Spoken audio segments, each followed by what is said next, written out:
Google facing more competition in its bread and butter search advertising business. Who? Well, like TikTok, Amazon, and now potentially AI companies. That's a story that was detailed in the Wall Street Journal this past weekend. Joining us to talk about it, Rich Greenfield from Lightshed Partners. Google, I don't know, the demise of Google and search and advertising has been greatly exaggerated over and over again. I'm not shedding any tears yet, Rich. Joe, I mean, that's exactly right. I mean, at the end of the day, there has been a fundamental shift in how consumers use the internet, especially younger consumers, for years now.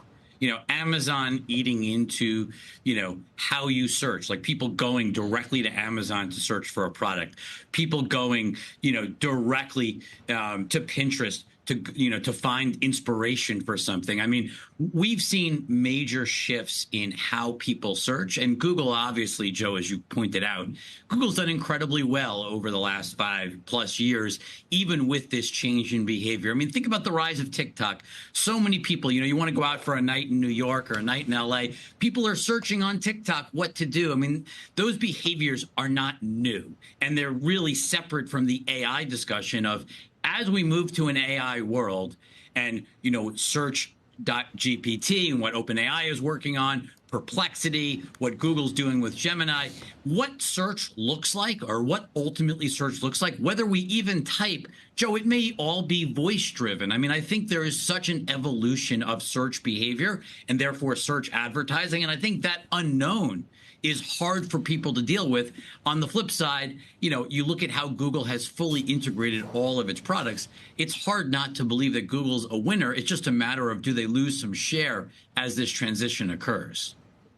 I've done it a few times, and it is sometimes it takes a little bit longer just going to the building blocks you get from Google, and you can go to an AI, a Perplexity, or whatever you prefer, and it will put it together maybe a little more quickly or coherently. But doesn't Google still, isn't it search? Don't they get something from Perplexity, searching Google to find what they generate to give to me?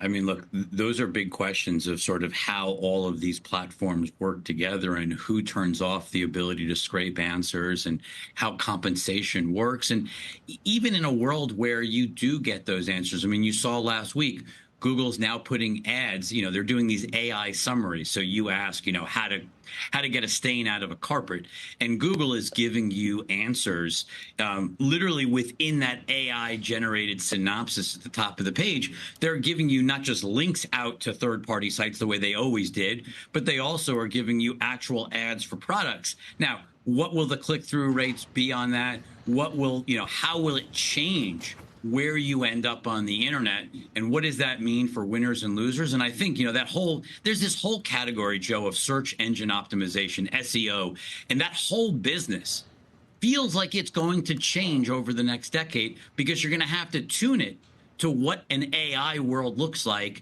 You have up on the screen, whether it's OpenAI or Anthropic, like all of these platforms, they're all vying for, where do you go when you need to, to find something, learn something? Where do you go first? And I think the real challenge is, we're so conditioned to going to Google, not to mention if you have an Android phone, it's built on Google. It has, Android and Google Chrome built in.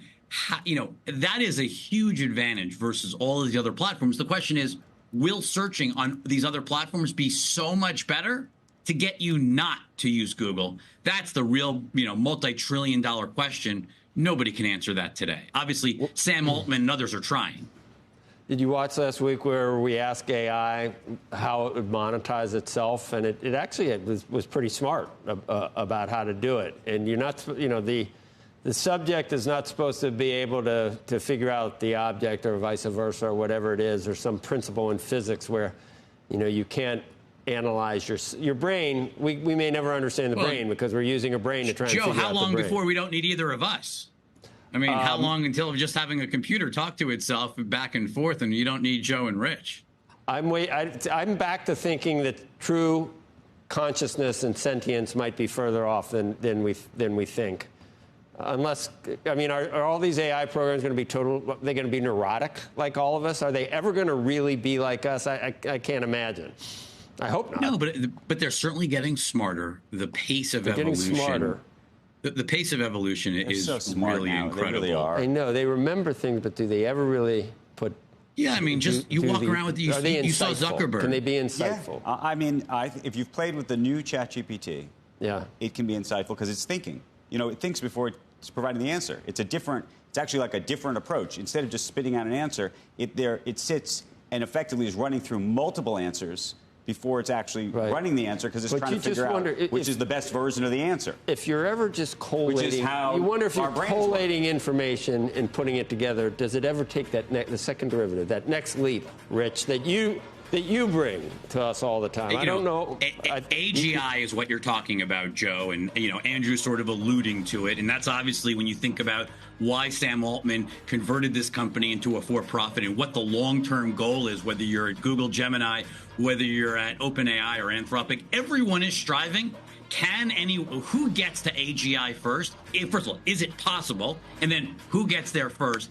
That will be rewards, that is the huge prize. And obviously someone like Zuckerberg, and you saw what Mark showed off last week, like video AI for free built into Meta next year. Like Llama is the sleeping giant that we don't talk enough about. Right. Okay. I think Llama, but can I just ask Rich real quick? Yeah. You said Llama. I'm also thinking, and we were talking to Walter Isaacson last week, if you are focused on XAI, it has gone so fast, so far, so quickly. Well, and it's got one advantage that no other model has, right?